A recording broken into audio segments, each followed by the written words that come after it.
सल्लल्लाहु अला हबीबिही मुहम्मदिन वालिही वसल्लम। व्यूअर्स, अस्सलामु अलैकुम। Welcome to all of you in agro consultant Zia. सबसे पहले तो मेरी आपसे रिक्वेस्ट है कि मेरे चैनल को सब्सक्राइब कीजिए, वीडियो को लाइक और शेयर ज़रूर कर दिया करें, क्योंकि इससे बहुत सारे किसान भाई जो है उनका फ़ायदा हो जाता है और डिस्कशन ओपन हो जाती है। बहुत सारे लोग जो है उनके मसाइल जो है उन पे उन्हें रहनुमाई मिल जाती है और मुझे भी आप लोगों की वजह से फ़ीडबैक मिलता है। आपके मसाइल को समझने में, आपके सवालात को देखते हुए मैं ये महसूस कर रहा होता हूँ कि की पॉइंट क्या है, हमारे मसाइल क्या हैं इस वक्त। तो आज जो बहुत बड़ा मसला मैं डिस्कस करने जा रहा हूँ, कुछ दोस्त जो है उनके मैंने सवालात देखे, कहीं ज़मीन सख्त हो गई है, अगाव शुरू होता है, ग्रोथ शुरू होती है, पहली आपाशी होती है, ज़मीन सख्त हो जाती है, या ये देखने में आया कि पानी जो है वो वत्तर ज़मीन अपना छोड़ ही नहीं रही है, पानी नीचे नहीं जा रहा है, या वो खाद इस्तेमाल कर रहे हैं तो उसका रिज़ल्ट नहीं आ रहा है। तो मेरे दोस्तों, सबसे पहले तो ज़मीन जो है ना, ये हमारी किसी अच्छी पैदावार के लिए, अच्छे प्लान के लिए इसकी बड़ी अहमियत है, क्योंकि यही वो मीडियम है, यही वो मीडिया है जिसमें हमारी पूरी फसल जो है वो ग्रो कर रही है। तो हर चीज़ का इलाज जो है वो केमिकल नहीं है, या हर चीज़ का इलाज जो है वो नुस्खों में नहीं है, मशावरत में नहीं है। एक बहुत बड़ा मसला है जो आज मैं आपके साथ डिस्कस करने जा रहा हूँ। मैं उम्मीद करता हूँ कि आपको ये वीडियो पसंद ज़रूर आएगी, क्योंकि इसमें मैंने आपके बहुत बड़े मसले की तरफ आपकी तवज्जो दिलाना चाहिए। देखिए, साल हर साल से ज़राअत हो रही है, आप लोग इसमें फसलें उगा रहे हैं, माशाल्लाह बहुत ज़्यादा तरक्की पसंद काश्तकार भी हैं। लेकिन एक मसला, बहुत बड़ा मसला है, वो ये मसला है कि हमें ये नहीं पता अभी तक कि कल्टीवेटर और प्लो यानी हल में क्या फ़र्क है। रूटावेटर में और हल में हमें अभी तक फ़र्क का नहीं पता। हम ये ज़रूर समझते हैं कि गंदम की जब हम फसल काश्त करेंगे या कपास की फसल काश्त करेंगे, 2 या 3 हल हम चलाते हैं, सुहागा देते हैं, उसके बाद हम अपनी फसल की बिजाई मुकम्मल करते हैं या प्लांटर के थ्रू अपनी फसल काश्त करते हैं। एक बहुत बड़ा मसला जिसको हम बिल्कुल, जिसकी तरफ हमारी तवज्जो ही नहीं है, हमें हल का नहीं पता कि हल होता क्या है। मेरे दोस्तों, कल्टीवेटर या पल्वराइज़र ये रूटावेटर की तरह ज़मीन को भुरभुरा करने वाले आलात होते हैं। ये ज़मीन को कल्टीवेट करते हैं, उसकी ऊपर की जो सतह है उसको नरम करते हैं, भुरभुरा करते हैं। इनका काम सिर्फ यही होता है। रूटावेटर कह लें या कल्टीवेटर कह लें, जो हम इस्तेमाल करते हैं, ये कल्टीवेटर होता है। हल क्या होता है? हल मेरे दोस्तों गोबल है। जिस तरह मैं इसकी एक मिसाल दे रहा हूँ, गोबल है या अल्टामा हल, जिसे उल्टा हल हम कहते होते थे, पहले हमारे बुजुर्ग कुछ इस्तेमाल करते थे। मैकेनाइज्ड या मशीनरी के दौर में भी उल्टा हल या गोबल, जिसे हम गोबल, अपनी मैं सादा ज़बान में बात कर रहा हूँ ताकि मेरे दोस्त जो हैं वो, उनका चूँकि मसला बड़ा है तो इसको समझ भी आसानी से सके। तो गोबल की हम बात करते हैं, या प्लेट होती है जिसको हम अपनी ज़मीन की तैयारी में इस्तेमाल करते हैं। तो ये चाहे हम गोबल इस्तेमाल करें या हल इस्तेमाल करें, तो जिस मसले की तरफ मैं तवज्जो दिलाना चाह रहा हूँ मेरे भाइयों, ये तो हल चलाने से भी पैदा हो जाता है। और तब क्या हाल होगा जब हम सिर्फ ऊपर ज़ीरो टिलेज की तरफ जा रहे हैं, या हम रूटावेटर दे रहे हैं, या हम कल्टीवेटर चला रहे हैं। तो अगर हम हल इस्तेमाल करें तो ये ज़मीन में 5 या 4 या 6 इंच इतनी गहराई तक किया जाता है, यानी 4 से 6 इंच की गहराई तक एक हल जाता है। और कल्टीवेटर तो 2 से 3 इंच से नीचे जाता ही नहीं है। और अगर रूटावेटर की बात कर लें तो वो ऊपर की 1 इंच की सतह को नरम करता है। तो मैं आपको वजाहत के साथ ये बता देना चाहता हूँ कि अगर हम हल इस्तेमाल करें, जो कि हम करते ही नहीं है सिरे से, हल तो हम इस्तेमाल ही नहीं करते, हल इस्तेमाल करें तो हार्ड पैन बन जाता है, हार्ड पैन बन जाता है, नीचे एक सख्त सतह बन जाती है। अगर हम कल्टीवेटर इस्तेमाल करें तो वो सख्त सतह नीचे तो क्या बनेगी, वो ऊपर ही बन जाती है। 3 इंच से नीचे आप लगा के देख लें, कोई भी चीज़ पत्थर बनी होती है ज़मीन। और अगर जीरो टिलेज की तरफ हम जा रहे हैं या रोटावेटर इस्तेमाल कर रहे हैं तो फिर तो वो 1 इंच से नीचे ही, समझ लें, नीचे पत्थर ही है। उसमें फसल की ग्रोथ क्या होगी? पानी लगाएगा वो नीचे नहीं जाएगा, इतना सख्त वो हार्ड पैन बन जाता है। अब इसको तोड़ना पड़ता है।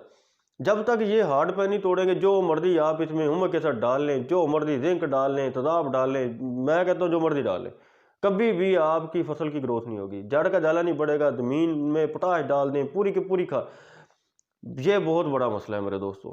इसकी तरफ आप सीरियस होकर सोचें। ये खादों से या नुस्खों से या अजज़ाए सगीरा से या डॉक्टरों के मशवरों से या मेरे मशवरों से हल नहीं होगा ये मसला। इसका एक ही इलाज है।